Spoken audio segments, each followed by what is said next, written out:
السلام علیکم ورحمۃ اللہ وبرکاتہ۔ الحمدللہ رب العالمین واشہد ان لا الہ الا اللہ وحدہ لا شریک لہ واشہد ان محمدا عبدہ ورسولہ صلوات اللہ وسلامہ علیہ وعلی آلہ وعلی اصحابہ ومن اہتدی بہدیہ واستنى بسنتہ الی یوم الدین وبعد۔ معزز حاضرین و ناظرین، اللہ کے فضل و کرم اور اس کی توفیق سے مسلسل ہر ہفتے آپ لوگوں کی جامع مسجد میں نبی اکرم صلی اللہ علیہ وسلم کی زندگی کے اہم واقعات اور ان واقعات میں ہمارے لیے درس کیا ہے، عبرت اور نصیحت کیا ہے، اس پر آپ لوگوں کے سامنے گفتگو ہوتی ہے۔ گزشتہ درس میں غزوہ احد، جس میں شروع میں صحابہ کو فتح ملی تھی اور بعد میں آپ صلی اللہ علیہ وسلم کی ایک بات نہ ماننے کی وجہ سے کافی بھاری نقصان اٹھانا پڑا، اس میں ہمارے لیے درس کیا ہے، عبرتیں اور نصیحتیں کیا ہیں، اس پر میں نے چند باتیں آپ لوگوں کے سامنے رکھی تھیں۔ آج کے درس میں غزوہ احد کے بعد ایک اور غزوہ جو غزوہ احد سے متصل ہی ہے اور اس کے فوری بعد پیش آیا، اگرچہ اس میں جنگ نہیں ہوئی لیکن اسے بھی غزوہ کہا جاتا ہے، کیونکہ شروع میں نے بتایا تھا کہ دو اصطلاح ہے، ایک غزوہ کی اور ایک سریہ کی۔ غزوہ اس جنگ کو کہتے ہیں جس میں آپ صلی اللہ علیہ وسلم نے بنفس نفیس شرکت فرمائی ہو، جس میں آپ خود شریک ہوئے ہوں، اگرچہ جنگ ہوئی ہو نہ ہوئی ہو، دشمن بھاگ گیا ہو، جو بھی مسئلہ ہوا ہو، لیکن اگر اس جنگ میں آپ صلی اللہ علیہ وسلم نے شرکت کی ہے اسے غزوہ کہا جاتا ہے۔ اور جس میں آپ نے شرکت نہیں کی، صحابہ کو بھیج دیا،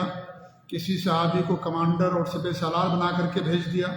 امیر بنا کر کے بھیج دیا، اس کو سریہ کہا جاتا ہے۔ اسے کیا کہتے ہیں؟ سریہ۔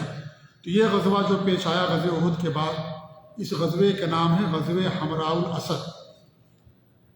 اصل میں ہوا یہ کہ آپ صلی اللہ علیہ وسلم جب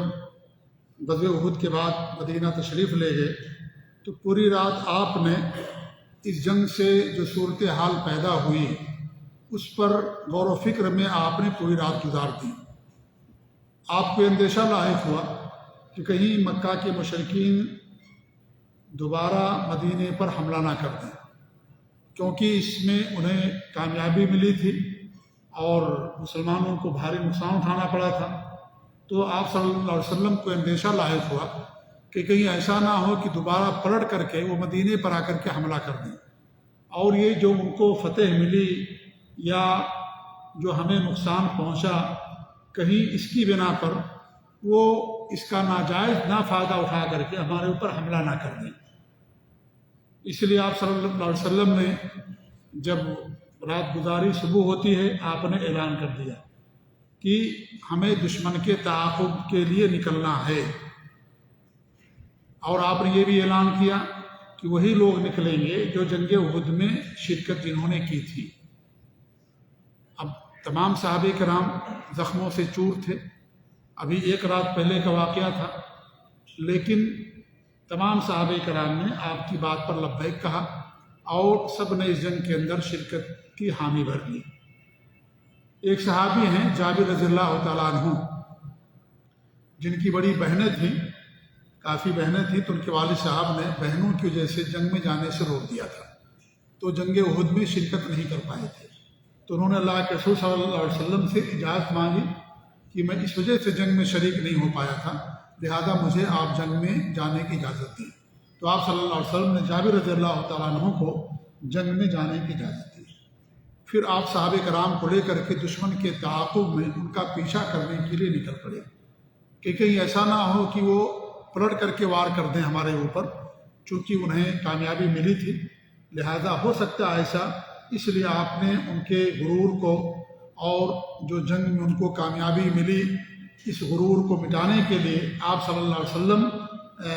نے ایک لشکر لیا اور دشمن کے تعاقب میں نکل گئے۔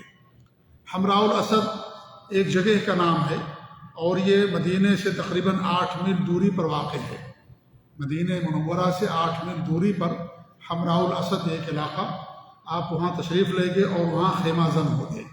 وہاں ایک شخص تھے جن کا نام تھا معبد بن ابی معبد الخزاعی۔ جو بھی نیا نیا انہوں نے اسلام قبول کیا تھا، مکہ کے مشرکین کو، ابو سفیان کو اور دیگر لوگوں کو ان کے اسلام کی خبر نہیں تھی، نہیں معلوم تھا کہ مسلمان ہو گئے۔ تو آپ صلی اللہ علیہ وسلم نے ان کے اس خفیہ طور پر اسلام لانے کی وجہ سے یا مکہ کے مشرکین کو یہ بات نہ جاننے کی وجہ سے آپ نے ان سے فائدہ اٹھایا، اور یہ کہ آپ نے ان کو مشرکین کے پاس بھیجا، ابو سفیان کے پاس، اور کہا کہ جاؤ انہیں بتا دو کہ ہم ایک لشکر لے کر کے ان کے تعاقب میں نکل پڑے ہیں، اور جا کر کے ان کی حوصلہ شکنی کرو، اور اگر وہ دوبارہ حملہ کرنے کا ارادہ رکھتے ہیں تو ان سے باز رکھو کہ بھئی وہ خود مسلمان اور صحابہ اللہ کے رسول صلی اللہ علیہ وسلم ایک لشکر لے کر کے تمہارے تعاقب میں نکل چکے ہیں۔ معبد میں بھی معبد الخزاعی رضی اللہ تعالیٰ عنہ تشریف لے جاتے ہیں، اور ابو سفیان سے ان کی ملاقات ہوتی ہے، اور جا کر کے وہاں بتایا کہ ہمراہ الاسد میں پورا ایک لشکر صحابہ کا، مسلمانوں کا خیمہ زن ہے، اور تمہارے تعاقب میں وہ لوگ نکلے ہوئے ہیں۔ تو ابو سفیان نے ارادہ کر لیا تھا، کیونکہ کچھ لوگوں کو مشورہ دیا کہ اچھا وقت ہے، مسلمانوں کے حوصلے پست ہیں، ہم نے ان کو شکست دی ہے، اور ہمارے لیے اچھا موقع ہے کہ ہم ان پر دوبارہ حملہ کر کے ان کی رہی صحیح ساکھ کو اور قوت کو مٹا دیں۔ تو دوبارہ حملہ کرنے کے موڈ میں تھے، واپس حملہ کرنا چاہ رہے تھے، لیکن جب محمد بن ابی معبد وہاں پہنچتے ہیں اور اس صورتحال کے بارے میں ان کو اطلاع دیتے ہیں تو انہوں نے اپنا ارادہ ترک کر لیا،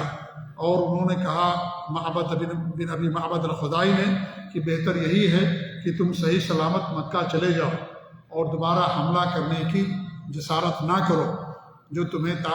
کامیابی ملی ہے وہ خاک بھی مل جائے گی، لہذا تم دوبارہ حملہ کرنے کی کوشش نہ کرو۔ جب یہ بات انہوں نے سنی تو انہوں نے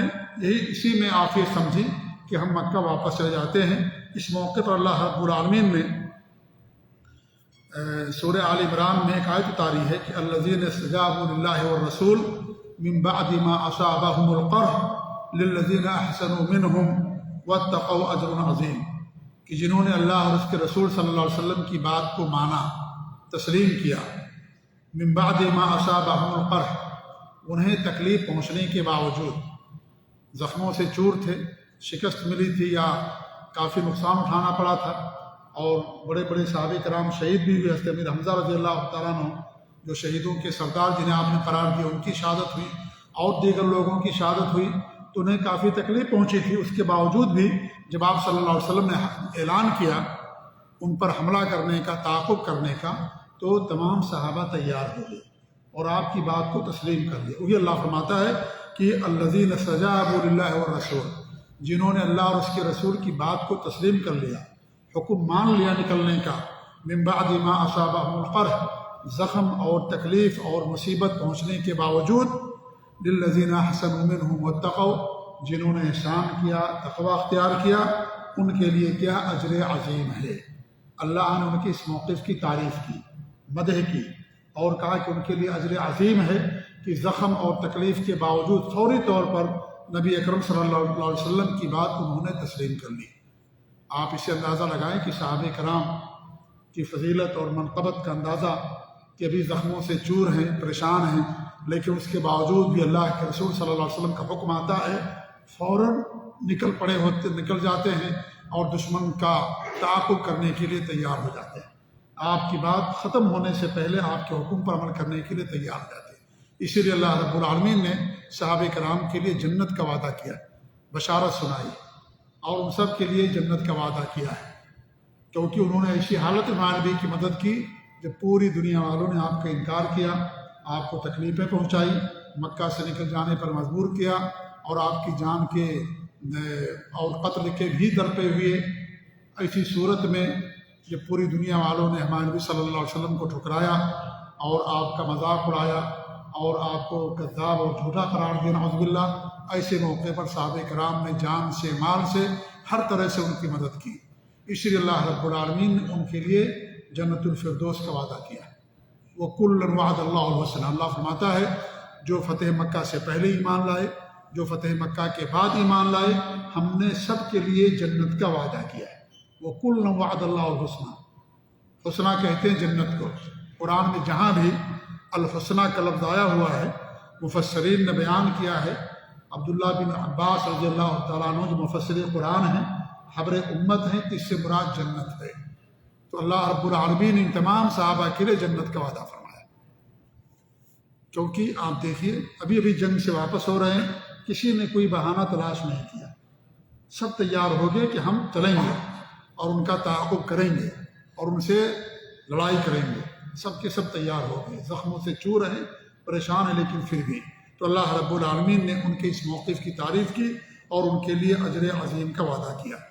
جب ابو سفیان کو یہ خبر پہنچتی ہے تو اس پر رعب طاری ہو گیا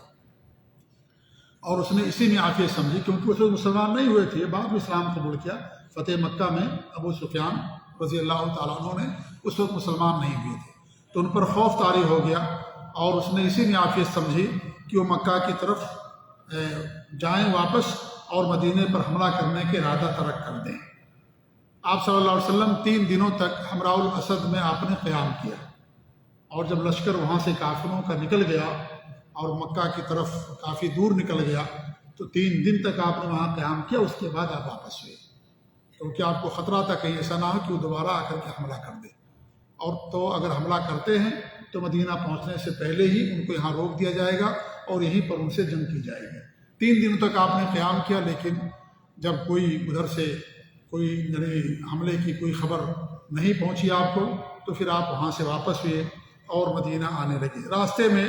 ایک آدمی جس کا نام ابو عزہ تھا جمحی، وہ مسلمانوں کی اور آپ کی گرفت میں آ گیا۔ یہ وہی شخص ہے جو بدر میں قیدی بن کر کے آیا تھا، بدر کی جنگ میں شریک ہوا تھا اور قیدی بن کر کے آیا تھا، لیکن آپ صلی اللہ علیہ وسلم کے سامنے اس نے اپنی محتاجگی کا، فقر و فاقہ کا ذکر کیا اور یہ بھی کہا کہ میرے پاس بہت لڑکیاں ہیں، لہذا مجھے چھوڑ دیجئے، میرے اوپر رحم کیجیے۔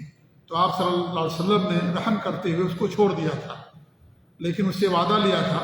کیونکہ یہ شاعر بھی تھا، کہ تم جو ہے نبی صلی اللہ علیہ وسلم کی شان میں گستاخی نہیں کرو گے،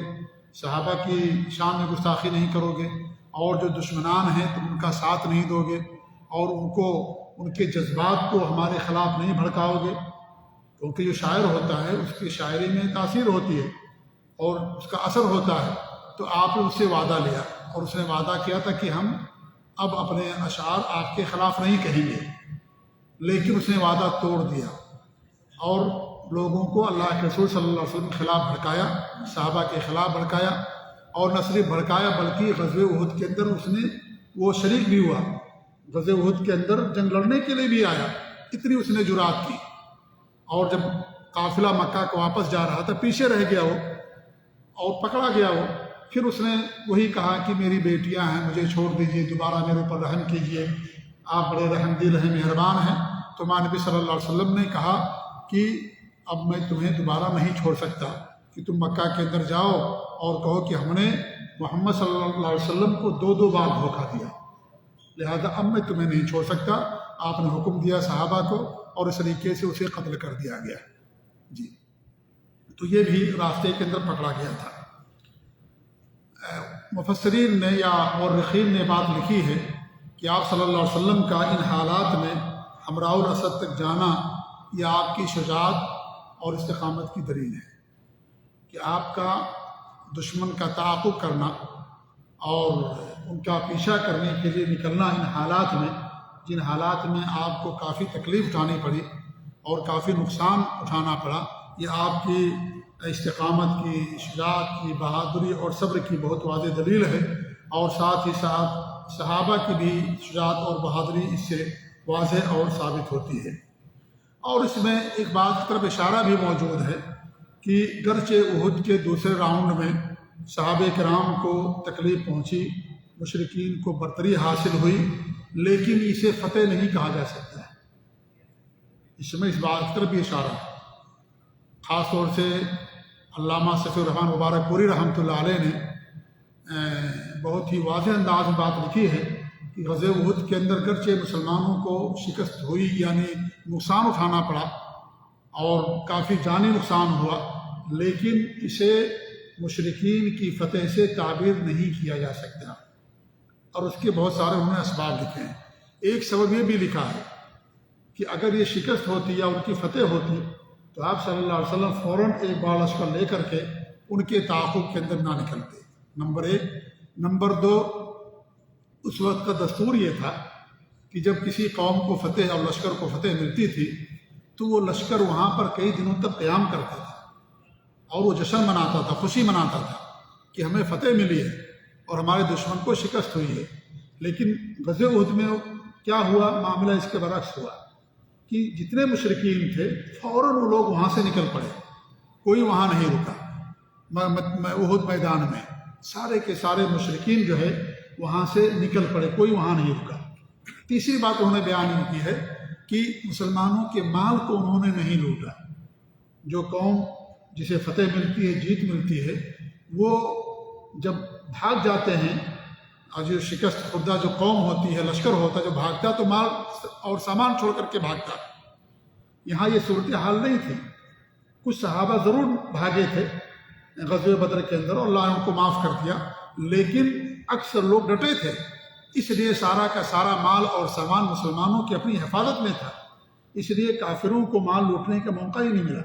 اس کے برعکس پہلے راؤنڈ میں جب مسلمانوں کو فتح ملی تو مشرکین میدان چھوڑ کر کے بھاگ کھڑے ہوئے تھے اور مسلمان اور صحابہ کرام ان کے مال کو لوٹنے کے اندر مصروف ہو گئے۔ اور اسی کو بہانہ بنا کر کے جن 50 تیر انداز صحابہ کو آپ نے اس پہاڑی پر متعین کیا تھا، انہوں نے کہا کہ ہمیں فتح مل گئی ہے، مال غنیمت ہم لوگ لوٹ رہے ہیں یا صحابہ مسلمان لوٹ رہے ہیں، ہم کو یہاں رہنے سے فائدہ کیا ہے؟ تو سارے کے سارے پہلے راؤنڈ ہی میدان چھوڑ کر کے بھاگ گئے تھے۔ خالد بن ولید جو مسلمان نہیں ہوئے تھے، انہوں نے اس کا فائدہ اٹھایا اور پیچھے سے آ کر کے حملہ کر دیا، تو مسلمانوں کو کافی تکلیف پہنچی، جانی نقصان ہوا، لیکن کوئی مالی نقصان ان کو نہیں ہوا، ان کا مال وہ لوگ نہیں لوٹے۔ تو اس سے ثابت ہوتا ہے کہ اسے فتح نہیں کہا جا سکتا۔ یہ ضرور کہہ سکتے ہیں کہ اس کی وجہ سے مسلمانوں کو کافی تکلیف اٹھانی پڑی اور کئی سرکردہ صحابہ اس کے اندر شریک ہوئے، یہ شہید ہوئے اور جان کا نقصان اٹھانا پڑا، لیکن اس کو کھلی شکست کہنا یا کافروں کے لیے کھلی فتح کہنا یہ زیادہ مناسب نہیں لگتا ہے۔ اگر یہ بات ہوتی تو آپ صلی اللہ علیہ وسلم ان پر حملہ کرنے کے لیے تیار نہیں۔ اور ایک بات انہوں نے یہ بھی بیان کی ہے کہ اگر ایسی بات ہوتی تو مکہ کے مشرکین وہیں رکتے اور مدینے پر حملہ کر کے جاتے، ان کی طاقت کو ختم کر کے جاتے کہ بھئی ابھی تو ان کو شکست ہوئی ہے، اب ہمارا جو ہے کیا نام ہے کافی بلند ہے جذبات ہمارے، اور پھر ان کے جذبات سخت پڑ گئے ہیں، وہ ہماری ہم سے طاقت کا مقابلہ ان کے پاس نہیں ہوگا، لیکن ایسا نہیں کیا انہوں نے۔ اور مسلمان احد کے میدان میں موجود تھے، صحابہ کرام موجود تھے، اس سے پہلے ہی مکہ کے مشرکین میدان چھوڑ کر کے بھاگ کھڑے ہوئے، اور آپ صلی اللہ علیہ وسلم نے تمام صحابہ جو شہید ہوئے ان کو وہیں پر دفن کیا۔ اس کے بعد پھر تو اگرچہ مسلمانوں کے اس کے اندر تکلیف پہنچی اور نقصان پہنچا، لیکن اس کو کھلی شکست کہنا یا کافروں کے لیے کھلی فتح کہنا، جیت کہنا، شیخ اور علامہ کیا نام ہے صفی الرحمان مبارک پوری رحمۃ اللہ نے کہا ہے کہ یہ بات زیادہ درست ہے۔ ان کو وقتی طور پر فائدہ ہوا اور مسلمانوں کو انہوں نے تکلیف پہنچایا، نقصان پہنچایا، لیکن اسے کھلی فتح سے تعبیر کرنا یہ صحیح نہیں لگتا۔ بہرحال یہ غزوہ ہمراہ الاسد کا واقعہ جو ہے غزوہ احد کے فوری بعد ایک رات کے بعد یہ واقعہ پیش آیا۔ اس کے بعد ایک سریہ پیش آیا، سریہ ابو سلمہ، یہ مدینہ کے ارد گرد رہنے والے جو کچھ قبیلے تھے، جب انہوں نے دیکھا کہ اس میں مسلمانوں کو کافی تکلیف ہوئی تو انہوں نے اپنے پر پرزے نکالنا شروع کر دیا اور کہا کہ مسلمانوں کے پاس طاقت نہیں رہ گئی ہے، تو اس طریقے سے ہر قبیلے کے لوگ مدینے پر حملہ کرنا کی کوشش کرنے لگے۔ انہی میں سے قبیلہ تھا بنو اسد، یہ لوگ مدینے پر حملہ کرنے کی تیاری کرنے لگے۔ جب آپ صلی اللہ علیہ وسلم کو اس کی خبر ملی تو آپ نے پیش قدمی کرتے ہوئے 150 صحابہ کرام کو ابو سلمہ رضی اللہ تعالیٰ عنہ کی قیادت میں بھیج دیا۔ جب آپ کو اطلاع ملی کہ لوگ حملہ کرنا چاہتے ہیں تو آپ نے پہلے ہی 150 صحابہ کرام کو حضرت ابو سلمہ رضی اللہ تعالیٰ عنہ کی قیادت میں بھیج دیا، اور انہوں نے جا کر کے ان پر حملہ کر دیا اچانک۔ وہ سارے کے سارے قبیلے کے لوگ بھاگ کھڑے ہوئے، ان کے جو اونٹ تھے اور بکریاں تھیں مسلمانوں نے ان پر قبضہ کر لیا، اور اس طریقے سے وہ واپس مدینے کے اندر چلے آئے۔ تو اس سے جو قبیلے کے لوگ تھے، جو آس پاس کے لوگ تھے، کافی اس کی وجہ سے ان پر اس کا اثر ہوا اور مسلمانوں کا روب ہوا۔ ایسے ہی خالد بن سفیان حضری ایک آدمی تھا، اس نے بھی مدینے پر حملہ کرنے کی تیاری کرنے لگا، تو آپ صلی اللہ علیہ وسلم نے اس کے قتل کے لیے عبداللہ بن انیس رضی اللہ تعالیٰ عنہ کو روانہ کیا، سریہ بھیجا عبداللہ بن انیس رضی اللہ عنہ کی قیادت میں۔ عبداللہ بن انیس رضی اللہ تعالیٰ عنہ اس آدمی کو نہیں جانتے تھے، لیکن آپ نے لوگوں سے اس کا حلیہ معلوم کیا، اور جب آپ کو اس کے بارے میں حلیہ معلوم ہو گیا کہ شکل کا ہے، یہ اس علاقے میں گئے اور وہاں جانے کے بعد جب اس کو دیکھا تو پہچان لیا، اور عبداللہ بن انیس رضی اللہ تعالیٰ عنہ نے ایک حیلہ اور بہانے سے اسے قتل کر دیا، کیونکہ وہی سردار تھا، وہی لوگوں کو تیار کر رہا تھا حملہ کرنے کے لیے مدینے پر، تو اس نے جب اس کو جا کر کے عبداللہ بن انیس نے قتل کر دیا، اور اس طریقے سے 18 روز اس علاقے میں رہے اور اس کے بعد پھر واپس چلے آئے۔ یہ محرم کے مہینے میں سن 4 ہجری اور محرم کی 5 تاریخ کو واقعہ پیش آیا۔ یہ واقعہ عبداللہ بن انیس رضی اللہ تعالیٰ عنہ کے سریے کا۔ تو یہ کچھ واقعات تھے غزوہ احد کے بعد جو پیش آئے، یہیں پر آج اپنی بات ختم کرتے ہیں۔ انشاءاللہ آنے والے دنوں میں مزید واقعات آپ صلی اللہ علیہ وسلم کے آپ کے سامنے بیان کیے جائیں گے۔ ایک اور بات بیان کر کے میں اپنی بات ختم کر دوں، وہ بات یہ ہے کہ غزوہ احد سے متعلق کہ غزوہ احد میں آپ صلی اللہ علیہ وسلم کے صحابہ کو اور آپ کو بڑی تکلیف پہنچی، کافی جانی نقصان اٹھانا پڑا۔ اس کے اندر بہت ساری حکمتیں اور عبرتیں اور نصیحتیں تھیں جو میں نے آپ لوگوں کے سامنے بیان کیا تھا۔ اس میں ایک حکمت آپ یہ بھی کہہ سکتے ہیں کہ اللہ کے رسول صلی اللہ علیہ وسلم عالم الغیب نہیں تھے۔ اگر آپ عالم الغیب ہوتے تو آپ کو اندازہ اور معلوم ہو جاتا کہ اس جنگ میں مسلمانوں کو فتح نہیں ملے گی، آپ جنگ کے لیے نہیں نکلتے۔ اس لیے اس میں اللہ رب العالمین جو کام کرتا ہے اس کے اندر بڑی حکمتیں ہوتی ہیں، اس کے اندر بڑے سارے دروس ہوتے ہیں۔ ایسے آپ دیکھیں کہ مدد کرنے والا اللہ رب العالمین، اللہ تعالیٰ ہی مدد کرنے والا ہے، طاقت اسی کے ہاتھ میں، اللہ ہی معین اور مددگار، وہی مدد کرنے والا۔ ہمارے نبی کے ہاتھ میں کچھ نہیں تھا، اگر ہمارے نبی کے ہاتھ میں ہوتا تو شکست نہیں ہوتی، لیکن ہمارے نبی کے ہاتھ میں نہیں تھا۔ فتح دینے والا، مدد کرنے والا اللہ رب العالمین کی ذات، اس انسان اللہ رب العالمین سمائیں گے، اللہ دینے والا، اللہ نفع نقصان کا مالک، وہی سب کو مدد کرنے والا اور سب کو نقصان اور سب کی مدد کرنے والا اور فائدہ پہنچانے والا اللہ رب العالمین کی ذات۔ تو یہ بھی ہمیں درس ملتا ہے غزوہ احد کی جنگ سے، جس میں آپ صلی اللہ علیہ وسلم کو کافی نقصان اٹھانا پڑا اور آپ کے صحابہ کو نقصان اٹھانا پڑا۔ تو اللہ رب العالمین کے عمل کے اندر، اس کے فعل کے اندر بڑی حکمتیں ہوتی ہیں، اور ان حکمتوں کی خاطر اللہ رب العالمین کوئی کام کرتا ہے۔ اگرچہ بہت سارے موقع پر ہمیں حکمتیں نہیں سمجھ آتی، ہمیں نہیں حکمت سمجھ آتی، لیکن ہمارا ایمان ہونا چاہیے کہ اللہ رب العالمین کے اس عمل میں حکمت ہے۔ اللہ رب العالمین جاننے والا، وہی کرنے والا۔ آپ اس سے پہلے پڑھ چکے ہیں، بتا چکا ہوں کہ حضرت خضر علیہ السلام کے ساتھ واقعہ پیش آیا، اس میں بھی آپ دیکھیں ظاہری طور پر اس کے اندر نقصان تھا، انہوں نے ایک بچے کو قتل کر دیا، کشتی توڑ دی، ظاہری طور پر اس میں نقصان ہے، لیکن اسی کے اندر خیر تھا، اسی کے اندر بھلائی تھی، اسی کے اندر بھلائی تھی۔ تو اللہ رب العالمین جاننے والا، اللہ بہتر جانتا ہے، تو اللہ ہی مددگار ہے، وہی مدد کرنے والا ہے۔ ہمارے نبی صلی اللہ علیہ وسلم کا بڑا اونچا مقام مرتبہ ہے، لیکن آپ نہ عالم الغیب تھے، نہ آپ مدد کرنے والے تھے، کہ آپ نہ ہی لوگوں کو